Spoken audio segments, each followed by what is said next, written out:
नमस्कार मित्रांनो, मी अनिल साबळे आणि अनिल साबळे ब्लॉगमध्ये तुमचं सर्वांचं पुन्हा एकदा मनापासून स्वागत करतो। तर मित्रांनो, आज आपण आलो होतो शेतावरती।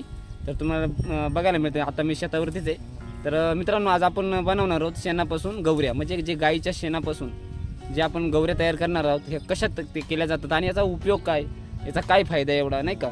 तर ह्या सर्व गोष्टी आपण या व्हिडिओच्या माध्यमातून आज जाणून घेणार आहोत। तर मित्रांनो, पहिली गोष्ट का आपण गौऱ्या बनवण्यासाठी काय काय लागणार आहे, काय काय वापरतात, हे सगळं मी तुम्हाला दाखवणार आहे। तर त्या अगोदर मित्रांनो, व्हिडिओला संपूर्ण बघायचं आहे आणि व्हिडिओला सुरुवात करण्या अगोदर मित्रांनो मला एवढं सांगायचं की आपल्या चॅनलला कोणी नवीन असेल तर आपल्या चॅनलला नक्कीच सबस्क्राईब करा आणि लाईक करा, कमेंट करा आणि व्हिडिओ इतरांना शेअर करत चला।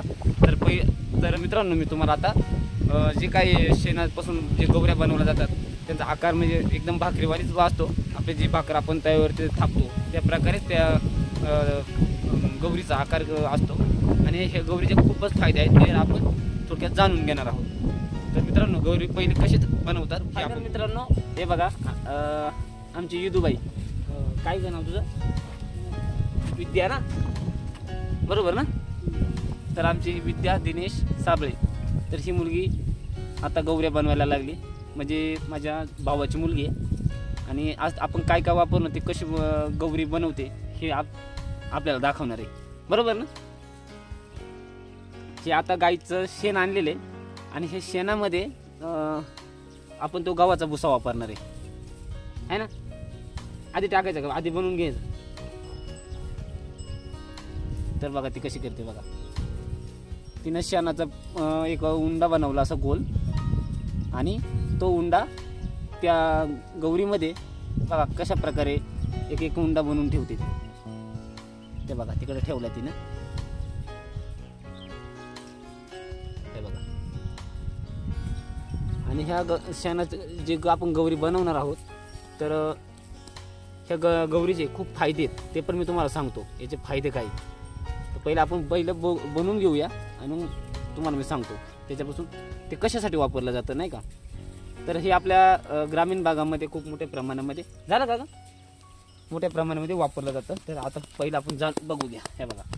आता ह्या कोंड्याचा जो भुसा आहे आपला म्हणजे गव्हाचा, तर ह्याच्यामध्ये ते कालवल्यानंतर असं भाकरीवाणी ते गोल थापायचं एका दगडावरती। तर हे बघा, तर आता जेवढं गाईचं शेण होतं तेवढंच आम्ही आणलं होतं, तर आता आम्ही बनवले। आता हे उन्हामध्ये सुकून द्यायचे है नाही। तू काय सांगणार आहे का मला? तर म्हणून असे गौऱ्या बनवल्या जातात, सांग हा, सांग ना। तर हे थोडी लास्ती आहे, तर हे बघा तिनं खूप चांगल्या प्रकारे गौरी थापली आहे आणि त्या गौरी आता आम्ही उन्हाने सुकून देणार आहोत। आता नाही काय करायचं याला। तर मित्रांनो, असेच आम्ही भरपूर गौऱ्या बनवल्यात, ते पण मी तुम्हाला दाखवतो, बरोबर ना? हे राहू दे। तर मी पहिल्या तुम्हाला गौऱ्या कशा बनवल्यात ना, हे कोणाच्यात, हे कोणच्यात। तर मित्रांनो, व्हिडिओ संपूर्ण बघा आणि जे काही गौऱ्या आपण बनवल्यात तर तुम्हाला मी दाखवणार आहे। हे बघा, ही जी गौरी आहे तुम्ही बघू शकता, ही गौरी बघा भाकरीवाणी अशी पातळ आहे, काही जाड राहतात काही पातळ बनतात, होते थोडंफार कमी सरत, परंतु हिचा फायदा काय मी तुम्हाला सांगणार आहे।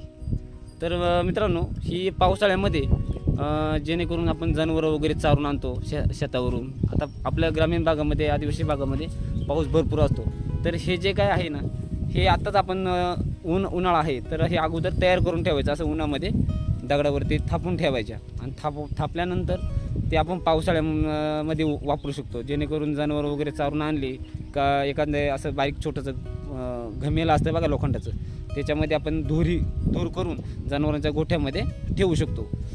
आणि दुसरी गोष्ट अशी म्हणजे की आपण चूल पेटवण्यासाठी आपल्या इकडं ग्रामीण भागामध्ये गॅस जास्त कमी प्रमाणामध्ये गॅस असतात, परंतु आपले लोक जास्त करून चुलीवरती जेवण जास्त बनवतात। तर चूल पेटवण्यासाठी हे पावसाळ्यामध्ये हे गौरीचा एक जरी तुकडा काढून आपण चुलीला लावलं तरी लाकडं वगैरे व्यवस्थित चांगल्या प्रकारे पेटत असतात, त्यासाठी आपण ही गौरी जास्त करून वापरत असतो।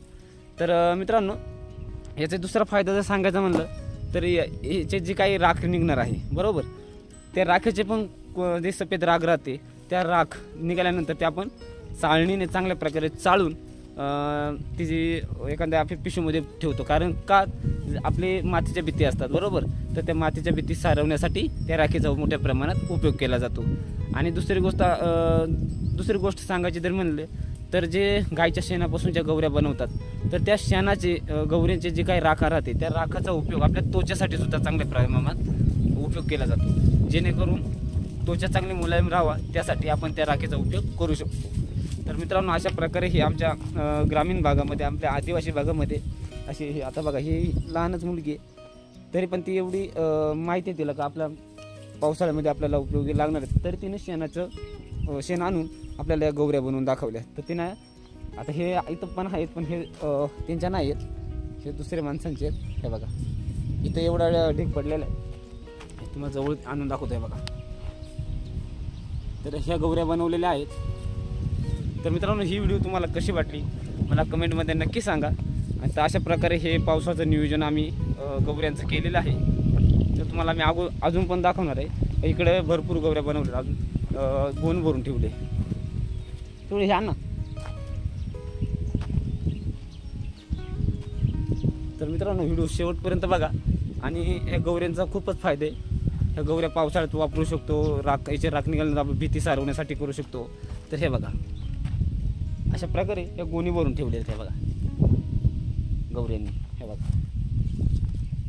बघा तर ह्या गौऱ्यांनी गोणी भरून ठेवलेल्या आहेत. तर आता तुम्हाला सांगायचं म्हणलं तर हे बघा, आता आपल्या अशा भित्त्या असतात घरांच्या बरोबर, तर काही मातीच्या भित्त्या असतात त्या सारवण्यासाठी, त्वचेसाठी अशा प्रकारे ह्या गौऱ्यांचा शेणाचा वापर केला जातो. तर मित्रांनो, ही व्हिडिओ तुम्हाला कशी वाटली मला नक्की कमेंटमध्ये सांगा. तर मित्रांनो, भेटूया आपण अशाच एखाद्या नवीन व्हिडिओमध्ये. तोपर्यंत काळजी घ्या. जय जवान, जय किसान, जय आदिवासी, जय महाराष्ट्र. धन्यवाद मित्रांनो.